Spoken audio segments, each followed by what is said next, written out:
Lights.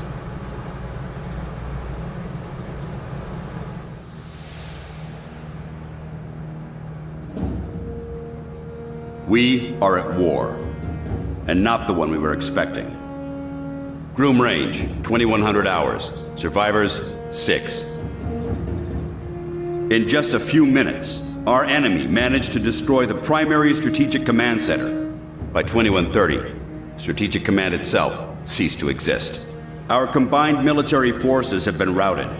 The comms have gone dark. The red phone will not be ringing. And that is why, as of now, I, Myron Falk, am assuming command of what's left of our nation's defenses. The Bureau was founded to coordinate resistance forces in the event of a complete and successful Soviet invasion. That mission remains the same, even if our enemy does not. We now face an opponent from beyond our world, whose identity is yet unknown. But make no mistake, this enemy has crippled us. They have technology decades beyond what we possess. We must make it our own. Their weapons will become our weapons, and when they do, we shall annihilate them. I give you new orders. Survive, adapt, win. Welcome to XCOM.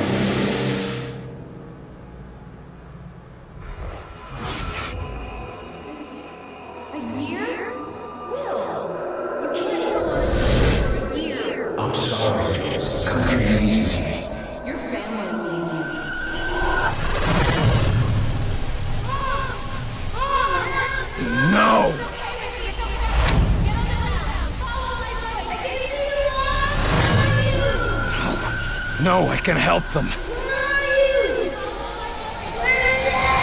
Let me help them!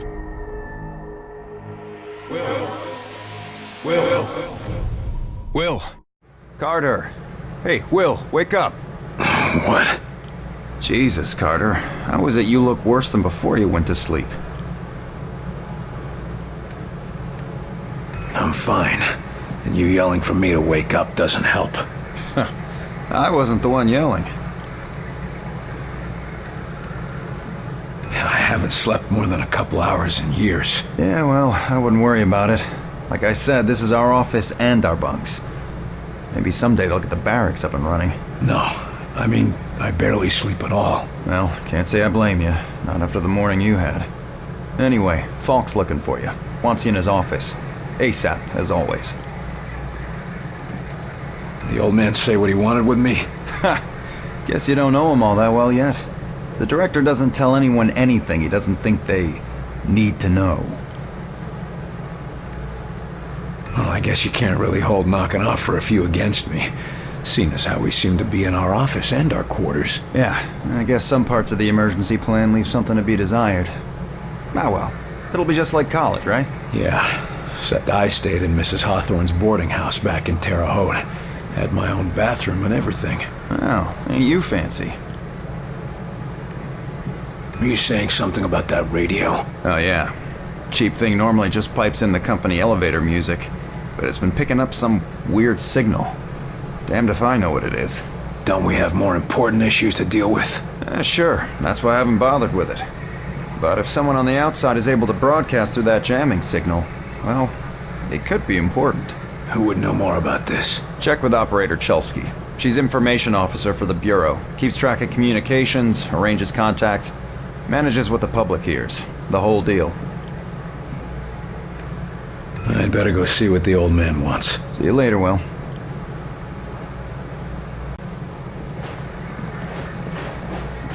Two.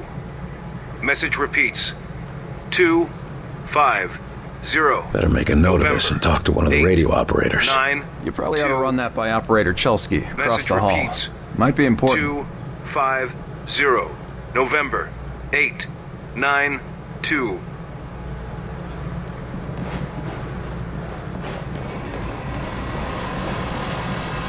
You the dispatcher? A little more than that, Agent Carter. I'm Chief Information Officer with the Bureau. Information officer, what does that mean? I oversee the dispatchers, but in addition to that, I also manage our public communications and keep our profile low. For now, My job is also keeping the public from knowing the scope of the threat. Because rioting mobs of civilians are the last thing we need right now. Exactly. You and your agents contain the enemy's attacks, and my operators will keep the public panic level in check.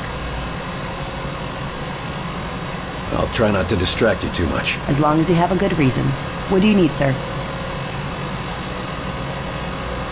Isn't the enemy jamming all communications? Yes, most broadcasting equipment is facing heavy interference, cutting effective range down to less than 5% of normal. Then how are you... Our equipment is significantly more robust. We're still communicating at approximately 90% of effective range. The best of the best, you know.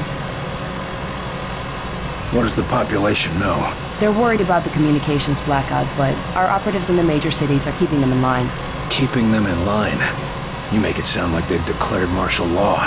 Nothing as heavy-handed as that, just a series of emergency preparedness tests. They'll be tense, but orderly. Radio's been playing a strange broadcast. Any idea what it means? I heard. It's probably an automated weather station nearby, but I suppose it might be instructions for picking up a weaker signal. A clever broadcaster could bypass the worst of the jamming that way. It could be survivors. We could bring them in. It's worth checking out. I'll have Operator Hughes run the radio while you give us the data. First set the range to...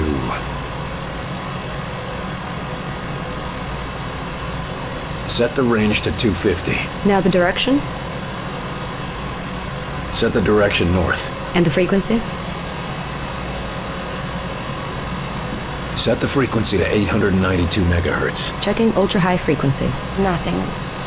Wait. What is... It's survivors. They're trying to warn others of the attack. Reply. Tell them they aren't alone. We'll do what we can to assist. We'll dispatch someone to help, but we'll also have to make sure they stop broadcasting immediately. We can't risk that information spreading. As long as they get rescued.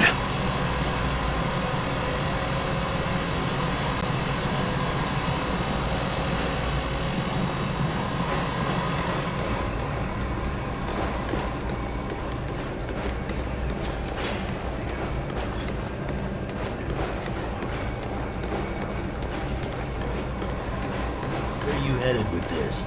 Just running it over to the armory. I wasn't told about any deliveries. In case you haven't noticed, things are a little hectic around here right now. There's a war on. Sorry, Doc, but we're gonna have to hold you here while we check this with Central. Central? Are you kidding me? Oh, that's right. I forgot. None of you people can think for yourselves. Watch yourself, Doc. Lighthouse, point one. Hey, I got one of the white coats here with a hazmat delivery for the QM. Says he had it scheduled, but I don't have any transfers on my dock. Stand by. I'll check the logs. I really don't have time for this. We don't have time for this. Every moment is vital to our success. Sorry, Doc. We got orders.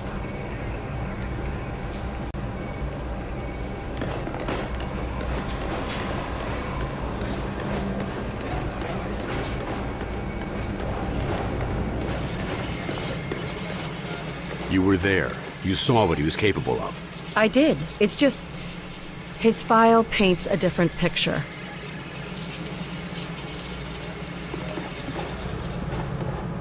Okay, agents, let's begin. We going on another wild goose chase, Director? Not this time, agents, because I brought in an expert agent who I expect to turn the tide. Allow me to introduce your new senior agent, Miss Angela Weaver. Agent Weaver, please begin. Good evening, agents. Now, we have reason to believe our target is... Is this some kind of joke? I assure you, I do not joke about potential infiltrate... Come on, miss. Get back to reception and leave the real work to us, okay? Agent Percy, watch your tone. Director, how many concrete cases of the Outsiders have your agents uncovered to this date? That would be 0. And how many have I uncovered in my own investigations? 2 confirmed, 1 pending. Thank you, Director. If I may continue... Listen up, Agent Percy. Maybe you'll learn how to do your job.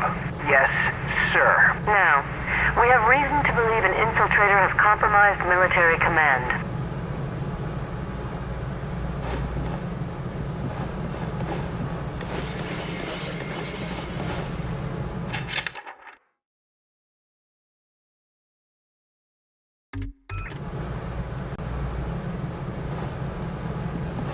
Speak of the devil.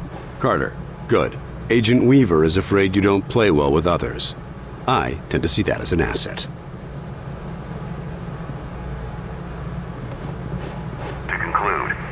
signs show a pattern of systemic interference that cannot be explained by known enemies. Come over here, Carter. I'd like a word.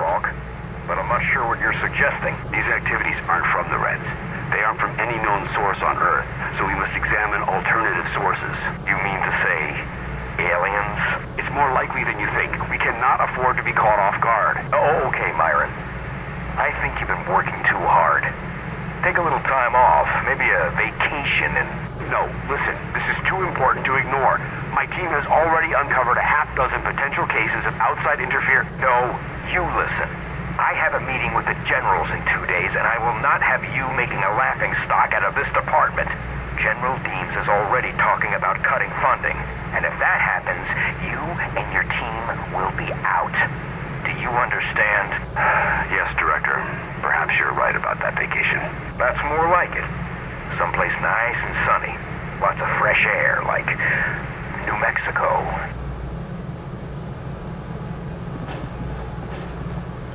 What do you want from me, sir? You're not here in this facility by chance. I brought you here quite purposefully. I've been following your career for some time.